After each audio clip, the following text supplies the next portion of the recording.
Amigas y amigos del programa A Ocho Columnas, estamos listos para nuestro programa de hoy. Nuestro invitado en pantalla, el zuliano, rector del Consejo Nacional Electoral, Enrique Márquez P. Para la presentación adecuada de nuestro invitado, dejo con ustedes al periodista zuliano Rafael Ángel Andrés Galicia. Amigos de Ocho Columnas, bienvenidos a una nueva edición de nuestro programa a través de nuestro canal de YouTube, Rafael Galicia TV. Como siempre, los invito a suscribirse, darle like y compartirlo con todos sus contactos. Estamos en televisión tradicional a través de Telecolor para el estado Zulia y a través del grupo Somos TV para el estado Lara. Estamos en radio a través de Fe y Alegría, 88.1 FM. Y también estamos en las redes sociales que nos pueden seguir y que van a aparecer a lo largo del programa. Les recuerdo que lo mejor de A Ocho Columnas lo va a poder ver y lo va a poder leer a través de nuestros aliados informativos, el diario Versión Final, a través de somanoticiascol.com. También nos pueden leer con los amigos de esconusted.com. Muy bien, el día de hoy vamos a hablar sobre el tema electoral, vamos a conversar sobre el Consejo Nacional Electoral, el voto en Venezuela, en qué ámbito está, en qué se está trabajando para, digamos, que los venezolanos vuelvan a confiar plena y ciegamente en el voto como el instrumento para resolver los conflictos políticos. Para ello está con nosotros el ingeniero electricista Enrique Márquez, rector principal del Consejo Nacional Electoral y también profesor de la Universidad del Zulia. Antes que todo y como siempre, rector Márquez, bienvenido al programa Ocho Columnas. Muchas gracias por estos minutos con nosotros. Muchas gracias a ustedes. Siempre es muy grato compartir y saber que todo esto que estamos hablando llega a buena parte del pueblo zuliano, a quien me debo, a mis amigos, a mis compañeros de siempre y para los cuales trabajo. La idea es trabajar para que el país y el Zulia echen para adelante, y eso es lo que hago todos los días. Estoy comprometido con mi tierra y con mi país hasta el tuétano, en función de generar las condiciones necesarias para que la democracia en Venezuela impere, para que el pueblo no tenga duda de que la ruta de la democracia es la única ruta posible para el bienestar de nuestra querida patria. Bueno, Rafael Ángel Andrés Galicia, ¿cuándo fue la última visita del rector Enrique Márquez P. y qué dijo en aquella visita? La última visita fue el 25 de enero del año 2021, fue el primer programa de aquel año, iniciando el año 2021, donde el dirigente Enrique Márquez nos dijo que estaría dispuesto a dar la pelea por la candidatura a la gobernación del estado Zulia. También dijo en aquel momento que esta debe ser la última vez que Manuel Rosales y el Partido Nuevo Tiempo son abstencionistas, porque no lo son, y que se debe volver a la ruta electoral. Así que pegó un pleno. Salvo lo de la candidatura a la gobernación, fue un pleno el resto. Oye, fue una premonición. ¿Algún comentario, Enrique Márquez P? Bueno, que la vida da muchas vueltas y lo que uno piensa, una cosa piensa el burro y otra el que lo arrea. Y la vida pues te coloca en las situaciones que Dios te manda, ¿no? En este caso, hoy, desde aquel mayo del 2021, unos meses después, fui rector del CNE, pero me place mucho realmente que buena parte de la oposición, la mayoría de la oposición venezolana, girara y mirara a la participación electoral como la verdadera ruta para conseguir los objetivos políticos que se plantea y para conseguir, por supuesto, con la interacción democrática, el avance de nuestro país. No existe, Galicia, ninguna otra opción. Yo lo dije en aquella entrevista, hoy lo ratifico como rector y vicepresidente del CNE. No hay otra ruta para un pueblo que no sea el entendimiento a través de la democracia. Podemos ser opositores, podemos ser gobierno, podemos estar en desacuerdo, pero fijarnos solo en nuestras diferencias y no encontrar en las coincidencias el camino necesario para echar para adelante el país es un error. Y por eso sostengo hoy que la democracia debe ser una coincidencia. La Constitución debe ser una coincidencia. las leyes, el respeto, la tolerancia deben ser una coincidencia. Hay diferencias en la clase política. Algunos pregonan una forma de pensar, otros la otra. Bienvenido el debate y bienvenida la democracia. Pero es efectivamente eso la savia del progreso y del desarrollo de un pueblo como el nuestro.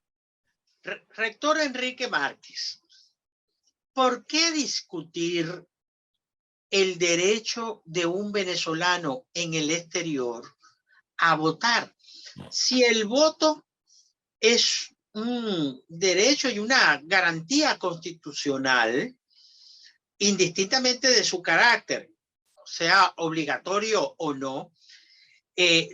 Yo pienso que el venezolano es venezolano aquí en La Limpia, aquí en Maracaibo, que allá en Santiago, que en Ñuñoa, que en Tokio, que en Nueva York, que en Japón, en cualquier parte. ¿Por qué muchas naciones defienden esa nacionalidad de sus ciudadanos en otras partes del mundo? ¿Por qué el venezolano no puede votar en el exterior? Mira, el tema que traes ha sido muy polémico durante los últimos días y debo decir que ha sido causado por una travesura o un mal titular.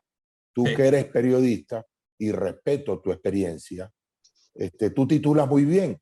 Es más, dentro de tu espacio siempre sacas buenas frases que son para un titular. Ahora, el titular de la nota de Crónica 1, y así lo digo con nombre y apellido, estuvo equivocado. Tanto fue así que luego el mismo portal corrigió el titular que hizo daño al planteamiento que yo estaba haciendo. Y lo resumo rápidamente.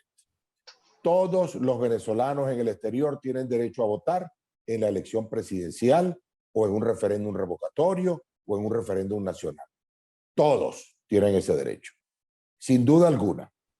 Ahora bien, hay varias condiciones que deben cumplirse. Por ejemplo, Galicia, si tú eres un muchacho de 18 años, que ya estás bastante pasado de esa edad a propósito, si eres un muchacho de 18 años y no te inscribes en el registro electoral, no puedes votar a pesar de que es tu derecho. Es decir, tienes que inscribirte. Es decir, el primer requisito es que el venezolano que viva donde sea que viva, fruto de la diáspora, de que se ha tenido que ir buscando mejores horizontes, tiene que ir al consulado venezolano en cuestión y presentar la documentación que ahí le van a pedir y solicitar votar en ese país correspondiente. Eso lo puede hacer mañana si quiere. Los consulados venezolanos que estén abiertos están en la obligación de recibir a los venezolanos y cambiarle la residencia a el país en cuestión.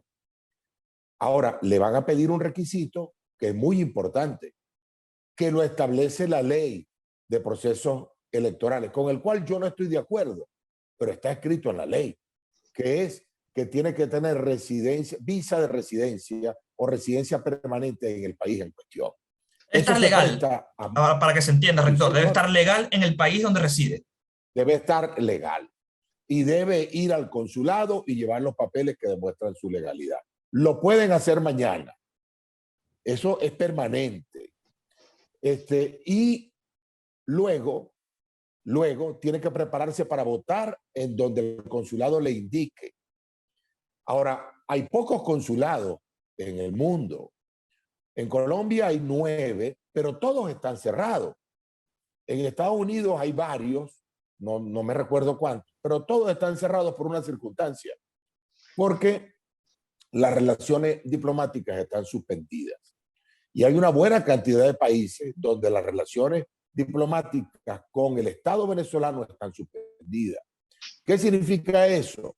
Y ahí vino mi comentario, que si no hay una solución política al conflicto que internacionalmente mantiene las relaciones diplomáticas de Venezuela suspendidas con países tan importantes, los venezolanos que estén en esos países no van a poder votar. le acaba de pasar a los colombianos que están en Venezuela. No pudieron votar en la elección colombiana. No pudieron porque no hay ningún consulado colombiano abierto en Venezuela. De tal manera que es una circunstancia de orden político, también de orden legal en cuanto a la residencia permanente. Pero el llamado que hago a través de tu programa, que sé que se ve mucho en las redes, sobre todo entre los maracuchos que están en el mundo, es que vayan al consulado y cambien su residencia. Ahorita solamente, para que tengan ustedes idea, hay inscritos en el exterior 108,000 venezolanos, de los millones que puede haber. Ahora, es que el venezolano tiene que ir al consulado a inscribirse.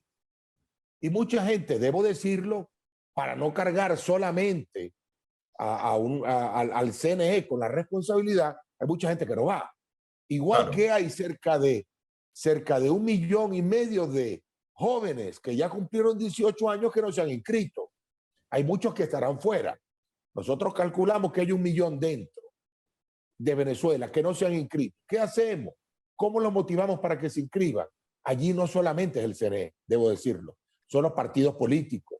Es la actitud frente al voto, que se tiene que reivindicar como la única forma. A nuestros jóvenes se les ha vendido muchas rutas. Se les han vendido rutas fáciles, rápidas, mágicas, para resolver de forma inmediata la situación de Venezuela. Lo cierto, lo patente, lo cierto, es que esto es un camino lleno de espinas, complicado, difícil, zigzagueante, pero que es el único camino que nosotros tenemos. De tal manera que no solamente reivindico el derecho que tiene todo venezolano que esté fuera a votar, sino que hago un llamado a que se acerquen a los consulados que estén abiertos para formalizar su inscripción en el registro electoral en el país correspondiente. La mayoría vota todavía en los centros de votación dentro de Venezuela. Si Enrique Márquez está viviendo en Santiago de Chile, tiene que ir al consulado y decir, mira, ya yo no voto en el colegio Carraciolo Parra Pérez, ahora voto aquí en el consulado en Santiago. Y de esa manera, entonces, quedará habilitado para votar. Eso ahora, es lo primero que hay que hacer. Sí. Ahora, rector, fíjese, me parece una revelación muy importante y es un llamado también clave que lo haga usted como rector a que los venezolanos en el exterior actualicemos nuestro sitio de votación, en este caso van a ser los consulados. Pero ¿qué pasa con todos los venezolanos que quieren votar, pero que entraron a otros países por trocha y no tienen residencia? Están los migrantes irregulares, ¿no están habilitados para votar en el 2024? Mira, desafortunadamente en el orden legal actual no están habilitados a menos que tengan condición legal. Yo en lo personal estoy en desacuerdo. Claro. Yo creo que todos los venezolanos que estén afuera, solo con presentar su cédula de identidad, deben tener el derecho al voto. Pero debo decir que eso está escrito en la ley. Si eso se quiere cambiar, que yo estoy a favor de que se cambie, debe haber presión política al respecto. Y en este caso, creo que le corresponde a los líderes políticos del país, a los líderes políticos de uno y otro bando, ponerse de acuerdo alrededor de esto e impulsar un cambio de la ley orgánica de procesos electorales en función de que se solucione este tema y todos los venezolanos en el exterior tengan derecho al voto. Actualmente, si nos dejamos llevar por la ley, por la letra de la ley, solo pueden votar aquellos que se encuentren en condición de residencia legal. Y es ahí donde usted, en esa entrevista en Crónica 1, yo la leí y también ratifico lo que usted dice, que el titular no era lo que usted después explicó en la nota, y por eso me llamó la atención, porque la nota se vendió como que el voto de los migrantes se debe negociar en México. Y después usted da una explicación más, digamos, en detalle sobre aquello. Pero ¿hay disposición de las partes a llegar a un entendimiento para que se solucione, como usted bien lo dice, el tema de los consulados, las representaciones y todo el tema de la legitimación o no, porque eso es otro tema más político, para que los venezolanos puedan votar? Y sobre lo que usted decía de los jóvenes que cumplieron 18 años, el CNE tiene planteado hacer jornadas para estimular la inscripción en el registro electoral. Sí, bueno, fíjate, yo hablo de un acuerdo político en México, ojalá se pueda dar, para que primero se logre el cambio de la ley para que todos los venezolanos, sin distinción de si tienen o no condición legal de residencia, puedan votar en el exterior. Y segundo, para que se puedan reactivar los consulados en aquellos países con los cuales Venezuela no tiene relaciones diplomáticas en este momento. Pongo como ejemplo dos que son protuberantes: Colombia y Estados Unidos. Y hay cuántos venezolanos no viven en Colombia, se estima en casi 2 millones. Casi 2 millones. Y de tal manera que es un caso que hay que resolver. Pero eso se resuelve con política, con diálogo, con entendimiento. Y es lo que planteo. Yo no planteo negociar el derecho, planteo facilitar el ejercicio del derecho a través de un acuerdo político. El derecho existe, ahora hay que facilitarlo. Y para eso está el CNE y por esos planteamientos que he venido haciendo. Hay tiempo suficiente, pero de sobra, para que se pueda producir, con acuerdo político, como tú dices, una reforma a la ley y un compromiso del gobierno del presidente Maduro a abrir esos consulados. Y por supuesto, aquí hay un factor que tiene que ver con esos países que dicen, al cual te refieres, no tienen relaciones con Venezuela.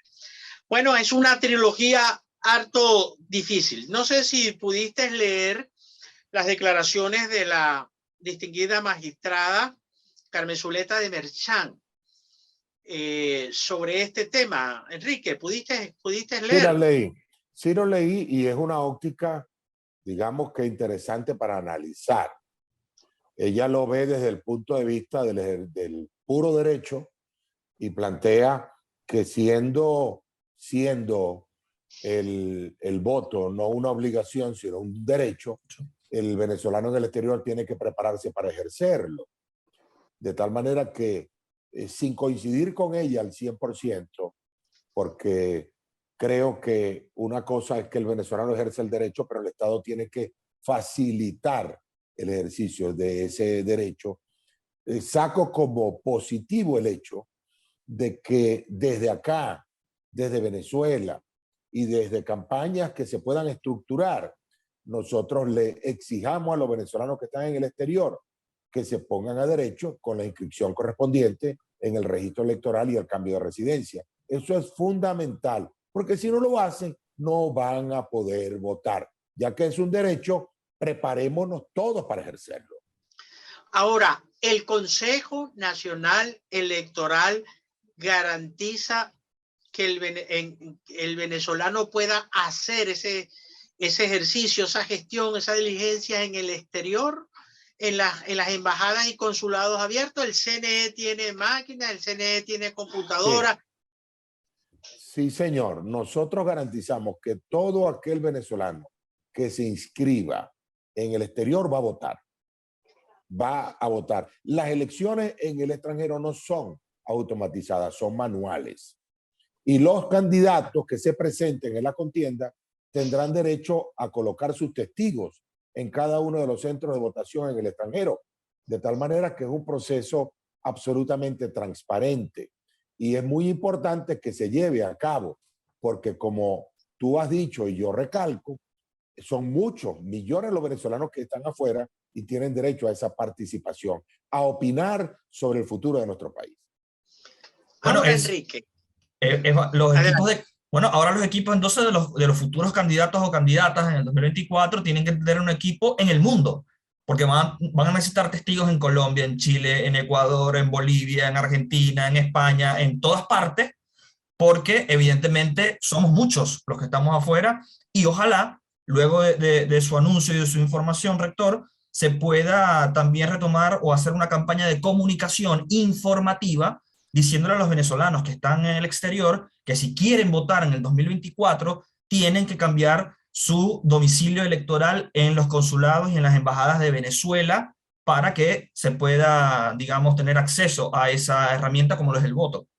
Sí, ¿y cuál es nuestro compromiso, en este caso personal, como rector del CNE? Luchar porque esas jornadas de actualización se hagan permanentes y se multipliquen los centros de actualización en función de que el venezolano pueda tener facilidad para ejercer ese derecho. Repito, aquí se trata de facilitar el derecho. Si usted vive, digamos, yo no conozco bien Chile, tú lo conoces mejor, pero Chile es como una franja que va de norte a sur. Sí. Si usted vive en el polo opuesto a Santiago, dirigirse a Santiago solo al consulado va a ser un problema para usted. Entonces, si nosotros en Chile podemos hacer la tarea de acercar en función de los venezolanos que así lo soliciten, acercar los centros de actualización. Pero esto también es importante decirlo. Los partidos tienen que montarse. Sí, claro. Y lo que tú has dicho es muy importante, porque los partidos políticos que ahora han decidido participar todos, lo cual me complace mucho porque es la única ruta, tienen que accesar, tienen que buscar a los venezolanos que están en el exterior y hacer lo que tienen que hacer, convencerles de que vale la pena votar, de que hay que votar y que el voto es la única herramienta posible para cambiar a nuestro país. Una vez logrado el convencimiento, el venezolano se va a mover, va a dejar de ir a trabajar un día, va a tomar un bus, va a tomar un avión, va a irse en bicicleta, qué sé yo, pero va a ir hasta el consulado a inscribirse, a cambiar su residencia. Pero tiene que haber una motivación. Claro. Y esa motivación no la da solo el CNE, la da la clase política cuando se monta a conseguir un objetivo político. Y ojo, rector, que mire, para que tengan una imagen de lo que yo les estoy diciendo, eso es tan importante la información que en el caso de la embajada en Santiago está full todos los días del año de venezolanos que van a hacer trámites de pasaporte, partida de nacimiento, partida de función, de lo que sea. Bueno, en ese trámite díganle, hermano, hermana, ¿usted quiere votar en el 24? Sí, no, ¿cómo hago? Bueno, en esta gestión que usted está haciendo del pasaporte, por ejemplo, actualice su domicilio electoral y usted vota en el 2024. Claro. Y el día que fue a hacer lo del pasaporte, cambió su residencia y no necesariamente se lo tuvo que convencer con, digamos, argumentos políticos, sino es un 2 por 1, digamos, donde la información al venezolano es muy importante. No, y si se presentan, porque se pueden presentar problemas en la embajada o en el consulado que no tienen abierto el registro, entonces presionar para su apertura, para que se abra, y presionar al CNE para que lo resuelva. Nosotros hemos recibido denuncias de un par de consulados en Europa que no estaban haciendo el trabajo. Lo gestionamos con la Cancillería y se abrió el proceso de actualización del registro. Pero ¿cómo saberlo? Tiene que haber un correaje y tiene que haber un interés del venezolano, entiéndase, el migrante, y tiene que haber un interés del partido político correspondiente a decir, mira, ayúdame en esto porque los venezolanos que están yendo no tienen acceso al cambio en el registro electoral. Pero como digo, tiene que ser una actitud. La actitud correcta es quiero votar, voy a mi consulado, cambio mi registro y espero el momento preciso para ejercer el voto. Son dos momentos. Uno, inscribirme en el registro. Y dos, esperar para votar. Y ojo, no solamente pensando en las elecciones presidenciales del 2024, en unas eventuales primarias de la oposición que debería algún día tener fecha y hora, pero eso lo podemos hablar a la pausa. Vamos a establecer una pausa en nuestro programa. Estamos conversando con Enrique Márquez, vicepresidente del Consejo Nacional Electoral. Una pausa y ya regresamos.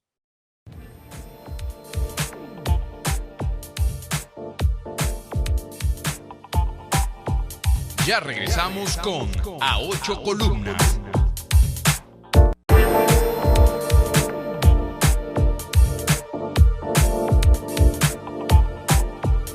Continuamos con A Ocho Columnas. Bueno, continuamos nuestro programa con Enrique Márquez P., rector principal del Consejo Nacional Electoral. Vuelvo a repetirlo.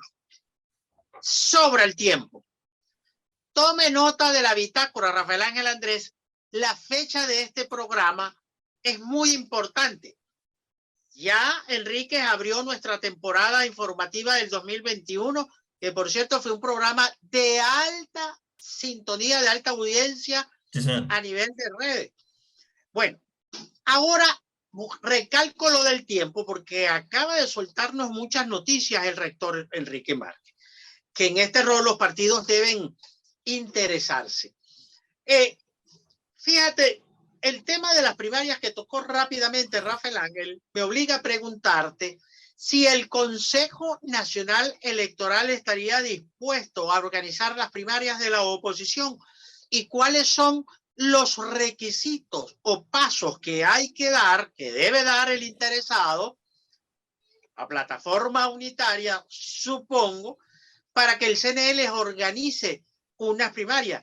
Y échame un vistazo a cuánto pudiera costar eso. Adelante. Mira, Galicia, fíjate lo siguiente. El CNE hasta ahora ha organizado básicamente todas las primarias que le han solicitado, antes de yo estar allí, incluso. Sin embargo, estando yo allí como rector, se organizaron las primarias del PSV para elegir candidatos a gobernadores, alcaldes, legisladores y concejales. Pero anteriormente incluso se organizaron primarias tanto de la oposición como del gobierno. El CNE no puede negarse, porque es su función constitucional apoyar a las organizaciones políticas y de la sociedad civil en el ejercicio de la democracia. De tal manera que puedo adelantar que el CNE no tiene ningún motivo para decir que no. Por supuesto, esto es un procedimiento que involucra al CNE hasta cierto punto, y debo explicarlo. En este caso, quien solicita una primaria, llámese como se llame, tiene que designar una comisión electoral que reúna las condiciones que ellos consideren. Esta comisión electoral interactúa con el CNE, quien presta básicamente apoyo técnico, tecnológico y logístico. Es decir, suministra las máquinas de votación, quienes se colocan en los centros de votación que ha determinado la organización política o la coalición correspondiente, e invita a votar a los ciudadanos del padrón electoral que ha seleccionado la organización o coalición política correspondiente. Es decir, el CNE no define ni quién vota ni dónde vota, sino que lo define, en este caso, quién solicite la primaria. Igualmente, los resultados no los da el CNE, los da la Comisión Electoral, que solicitó la asistencia técnica, tecnológica y logística.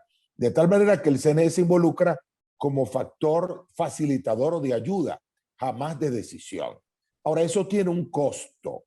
El costo yo no te lo puedo adelantar, porque varía mucho en función de las condiciones que hoy tenemos. Pero el CNE también siempre ha sido muy elástico en esta materia y ha permitido pagar de forma, digamos que... Fiao, correcto. Ha permitido pagar en cuotas y de alguna manera diligente en función de garantizar ¿qué? Garantizar la democracia. Y en este caso, pues yo estoy seguro que nos llegarán solicitudes para primarias y nosotros vamos a estar muy pendientes para organizarlas. Ya nos llegó una, pero esta no ha sido todavía documentada, que nos llegó una de unos factores políticos no asociados ni a la plataforma ni a la Alianza Democrática, sino a otros factores, pero se quedó por ahora en el papel, no hay documentación hasta ahora, de tal manera que estamos completamente abiertos a esto, a poder organizar. Y cuando se habla de asistencia técnica, rector, quisiera saber en qué consiste, si es que el CNE entrega las máquinas, si es solamente personal humano, ¿en qué consiste la asistencia a un proceso de primarias? Mira, nosotros colocamos las máquinas y se diseña el software para la votación. Ese software es auditado por la organización política que lo requiera. La producción de las máquinas lo hace el CNE. La organización revisa que las máquinas estén bien. El CNE las despliega por todo el país con el apoyo del Plan República, porque son propiedad de la nación las máquinas y tienen que ser custodiadas por el Plan República, y coloca el personal de atención a la máquina. Me refiero al operador.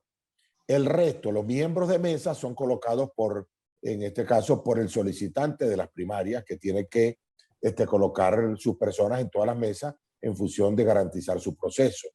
El CNE básicamente se restringe a un apoyo, como dije, técnico, porque puede imprimir también los cuadernos de votación y entregárselos a la organización política. Tecnológico, porque aporta la tecnología, y logístico, porque hace la tarea de despliegue y repliegue de las máquinas y le entrega la totalización para que la haga la organización política solicitante de las primarias. ¿Quién solicitó primarias al CNE? Hubo una suma de 3 organizaciones: Alianza del Lápiz, Centrados y, si mal no recuerdo, Movimiento a Socialismo. Pero creo que fue un wall pitch o algo de eso, porque no han vuelto por allá. Hicieron como una prueba. Ahora, ¿cuánto tiempo? Supongamos que estas organizaciones entregan la documentación y hoy ya solicitan al CNE las primarias. ¿En cuánto tiempo se organizan unas primarias? Mira, depende del número de centros de votación, del padrón que tengas, de la diligencia técnica de la comisión electoral, pero quien define los tiempos es la comisión electoral de la organización correspondiente. El CNE, para programar un número de máquinas, que depende de cuántas máquinas son, depende del número de centros de votación, pero el CNE ha hecho elecciones en un mes. O sea que el tiempo realmente puede ser muy corto, claro, o puede ser tan largo como necesite la organización política solicitante. Recuerda, aquí nosotros en ese caso no definimos nada, sino que básicamente esos tiempos los define el solicitante del apoyo técnico y logístico. Digamos, Enrique, el Consejo Nacional Electoral suministra el RED, elabora el RED para las primarias, o los activantes del proceso tienen que levantar su registro electoral de participantes. Mira, eso lo define el solicitante. Por ejemplo, si tú tienes un partido político, cualquiera, y quieres hacer una primaria con tus militantes y tú tienes tu registro militante, eso es válido. Tú haces, lo está haciendo ahorita Acción Democrática. Está haciendo un proceso interno con su padrón electoral, ¿verdad? Ahora, en ese caso, la organización solicitante tiene que definir qué padrón necesita, ¿ok? Lo lógico es que se utilice el padrón del último corte del registro electoral producido por el CNE, el cual puede y debe ser auditado por las organizaciones políticas, en función de ver que efectivamente recojan lo que tienen que recoger y que las personas que van a votar efectivamente tienen el derecho al voto correspondiente. Pero eso es una interacción entre el CNE y la organización o la coalición solicitante. Y que para que las personas que viven en el exterior que quieran votar en esas primarias tienen que hacer todo lo que usted contó en el segmento anterior. Bueno, eso es lo lógico. Eso es lo lógico. ¿Para qué? Para que esas personas que voten en las primarias también tengan el derecho a votar en las presidenciales. Ok. Claro. Que no se queden solamente en una primaria, sino que quede permanente en elecciones, digamos. Tengan derecho a votar en las presidenciales porque ya quedan registrados, ya están en el registro. Hay quienes eso ya depende de lo que tú quieras hacer. Claro. Eso es una decisión política de la coalición o de la plataforma o de la alianza o del partido que lo solicita. Enrique, muy respetuosamente te pregunto lo siguiente. ¿Tienes conocimiento o el Consejo Nacional Electoral estaría tramitando un adelanto de la elección presidencial del 2024? No, señor. Hasta ahora no tenemos nada de eso. Hasta ahora lo que está previsto es lo que está en la Constitución, que el periodo presidencial termina o vence en el año 2024 y en esa fecha tiene que haber una elección. Tradicionalmente las elecciones se hacen en el último trimestre del periodo constitucional correspondiente y eso es lo que hasta ahora tiene previsto el Consejo Nacional Electoral. De no presentarse nada de aquí a allá, sencillamente se estaría preparando una elección para finales del 2024. Es decir, pudiera ser octubre o diciembre del 2024. Sí, ha sido así siempre. Ha sido Bueno, lo que han habido son excepciones a la regla, excepciones a esa regla, que honestamente te digo, espero que no se presente en esta oportunidad. ¿Por qué? Porque uno de los aspectos que considero que deben recuperarse en Venezuela para estimular la convivencia, la tolerancia, es el respeto a la Constitución. Y si la Constitución dice que el periodo termina en diciembre y la práctica usual es que precisamente la elección sea en ese último trimestre, es lo que yo creo que se debería hacer. Eso deja las reglas de juego claras para todo el mundo y no hay entonces un CNE que adelante una elección para perjudicar o favorecer a alguien, porque el respeto a la Constitución es como el respeto a las reglas de cualquier juego. El béisbol tiene sus reglas, el boxeo tiene sus reglas, los deportes tienen sus reglas, pero la sociedad, para poderse mantener unida y empujando en una dirección, tiene que cumplir las reglas. Y yo observo desde hace algún tiempo que los venezolanos en general, sobre todo la clase política, de todos los colores, se ha salido de la Constitución y ha planteado el conflicto fuera de la Constitución. Y eso es algo terrible para el país, porque entonces el Estado de Derecho se ve mermado y el ciudadano no sabe a qué atenerse. De tal forma que si este periodo de tiempo de aquí al año 2024, ojalá acompañado de procesos de diálogo político en diferentes instancias, pueda entonces generar una vigencia plena de cada uno de los artículos de la Constitución y con eso el respeto entre todos nosotros. Enrique, te pregunto, rector Enrique Márquez Pérez, ¿cuál es o cuáles son las condiciones para gobernadores y alcaldes interesados en participar en la carrera presidencial? ¿Deben retirarse de sus cargos los que sean gobernadores, los que sean alcaldes para poder participar en la carrera presidencial? ¿Pueden participar y si pierden se regresan? ¿Tienen que renunciar? ¿Cuál es el criterio del Consejo Nacional Electoral sobre estos cristianos? No es el criterio del CNE, es lo que establece la ley. Primero, yo creo que aquí hay dos consideraciones, una de tipo legal y otra de tipo político, práctico. Si tú participas en una primaria y tienes que recorrer el país, o participas en la presidencial y tienes que recorrer el país, muy mal puedes ejercer una gobernación, porque son meses de trabajo político.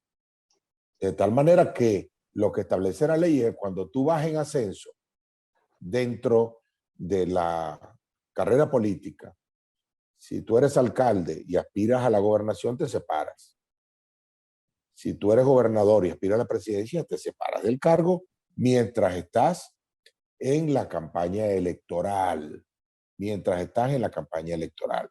Luego, suponte tú que tú pierdas. Siendo gobernador y aspiraste a la presidencia y perdiste, vuelves a tu cargo de gobernador porque no lo has perdido. Tú sencillamente tienes un permiso que te otorga la ley para tener esa prerrogativa de aspirar. Eso antes ha ocurrido y es lo que está establecido. Por ahora, yo creo que es importante decir que los aspectos prácticos asociados a una candidatura implican una entrega, y esa entrega es importante para el país, que las campañas sean intensas, sean honestas, motiven al país. Yo creo que una de las cosas fundamentales es que todos los candidatos y todos los partidos, sin distinción de dónde están, tienen que tener como norte fortalecer el sistema democrático. En este caso, fíjate tú, Galicia, que es una frase, creo que es importante, una idea importante. La democracia la construye el perdedor, porque es el que reconoce al sistema. Entonces, si en las elecciones del 24 son tan buenas, y yo espero que lo sean, y estoy trabajando todos los días para eso como rector, si son tan buenas como para que el perdedor reconozca y entregue eso, y entregue la victoria a quien la tenga, quiero decir, para que si eso es así, la democracia nuestra sale fortalecida, sin duda alguna, igual en gobernadores y alcaldes. Por ejemplo, yo debo decir que el gesto del señor Arreaza en Barinas, cuando reconoció su derrota, incluso antes de que el CNE dictaminara los resultados, es un gesto que fortalece el sistema democrático en Venezuela. Y los gestos de aquellos que reconocen fortalecen el sistema democrático en Venezuela. En conclusión, el gobernador que participe en la carrera presidencial, claro, se separa del cargo, participa y si gana, ya sabemos los mecanismos, si pierde, se regresa.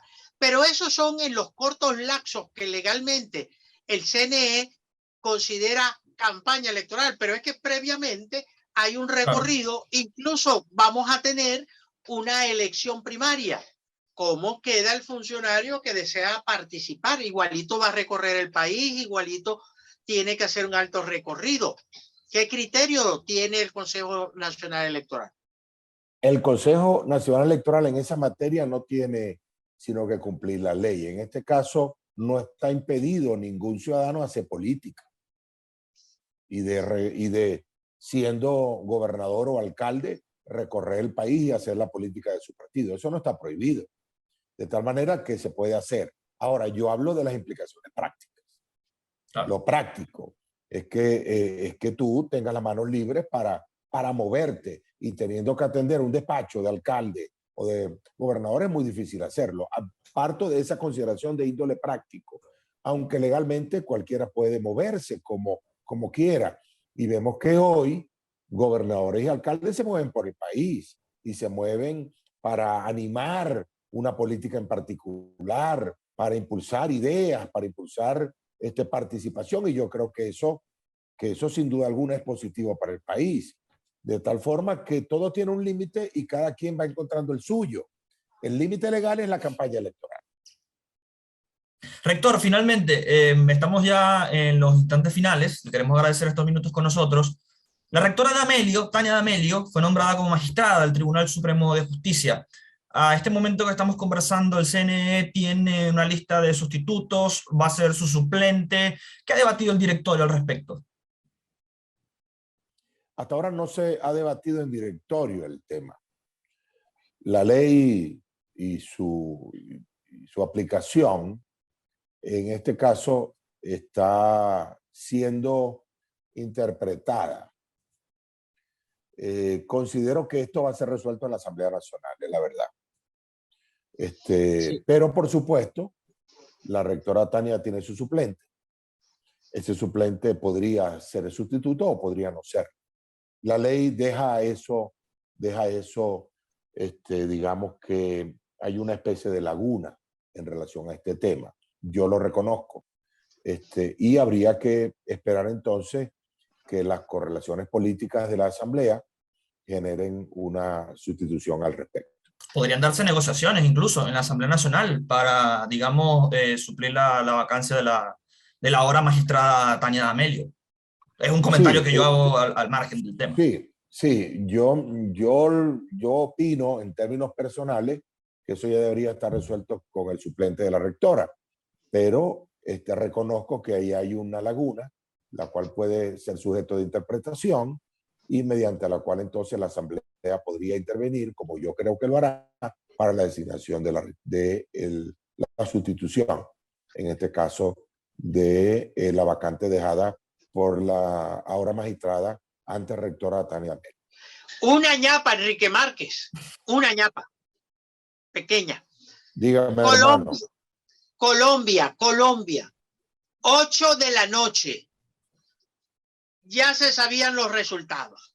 Los que perdieron reconocieron. Y todo el mundo a las 9 se fue a su casa tranquilito a dormirse. ¿Qué pasa con nuestro sistema electoral, que es la medianoche y no sabemos quién ganó las elecciones? Quiero preguntarte, en razón a esto, si consideras pertinente o no una reforma al sistema electoral y cuál es el beta, como dicen los chamos ahora, Enrique, de contar en Venezuela con una segunda vuelta electoral. Mira, la última elección, los resultados se dieron a las 10:30, los primeros. Y ya para la medianoche teníamos resultados en todo el país, con lo complejo que fue la elección, porque fue gobernadores, alcaldes, concejales y legisladores. Hubo casos excepcionales, como el de Barinas, que espero que no se repita nunca. Pero que efectivamente yo creo que el CNE está listo para otorgar resultados de manera muy expedita. Y en eso estamos trabajando, para que la comunicación con el pueblo sea mucho más ágil y para que los resultados puedan darse de manera rápida, expedita. En el caso de la doble vuelta, eso no está previsto en nuestra legislación. Nuestra Constitución no lo establece. De tal manera que por ahora eso quedará para la próxima Constitución que existe en Venezuela y el próximo debate. Bien, rector, muchas gracias por estos minutos con nosotros en un programa que considero bastante esclarecedor acerca del tema del voto en Venezuela, que vaya si se está debatiendo sobre el voto en nuestro país. Muchas gracias por estos minutos. Gracias a ustedes. No tocamos el tema de las inhabilitaciones políticas. Faltó, nos quedó eso. Super ñapa, cortiquita. Ese tema, porque es que el CNE llamó a elecciones a sindicatos, a gremios. Sí. ¿Qué pasa con las elecciones universitarias? ¿Cuándo se repiten las elecciones allá en el sur del lago, que están pendientes unas elecciones también? Sumaría Semprún. Estamos esperando que haya ausencia absoluta de acuerdo a la ley. Estamos a la espera de que la consultoría jurídica del CNE así nos lo informe para hacer esa elección. Pero es decir, 90 días. Eso hay que hacerlo, sin duda alguna hay que hacerlo. Y lo referente a las elecciones de sindicatos. Eso están dando muy, pero muy bien. Los sindicatos están acudiendo tanto al Ministerio del Trabajo como al CNE para hacer sus elecciones y tenemos pronto buenos anuncios en materia gremial. Espero que la totalidad de los gremios puedan tener la facilidad y sin obstáculos para renovar sus autoridades. Las inhabilitaciones serán consideradas. Hay varios candidatos presidenciales inhabilitados. Ese no es un tema del CNE, desafortunadamente. Yo estoy en desacuerdo por completo con el mecanismo de inhabilitaciones administrativas por la vía de la Contraloría General de la República. Lo he dicho, creo que eso usted tiene que revisar y en este caso espero que durante este tiempo que nos separa de la elección nosotros podamos tener un acuerdo político para su eliminación. Es lo que yo propongo y es lo que creo que hay que buscar. Amigos de 8 Columnas, lo vieron, lo escucharon. Enrique Márquez Pérez, vicepresidente del Consejo Nacional Electoral. Tocamos todos los temas y creo que si yo no detengo a Rafael Galicia, él sigue haciendo preguntas. Así que muchas gracias por estos minutos con nosotros. Si llegaron hasta parte final del programa, les agradezco. Los invito a suscribirse, darle like y compartir nuestro canal de YouTube, Rafael Galicia TV. Síganos en todas las redes sociales y recuerden, amigos, ¿dónde está la noticia? Está Galicia. Más vale creer en Dios que en hombres poderosos. El Señor bendiga sin límites al pueblo zuliano. Amén. Amén.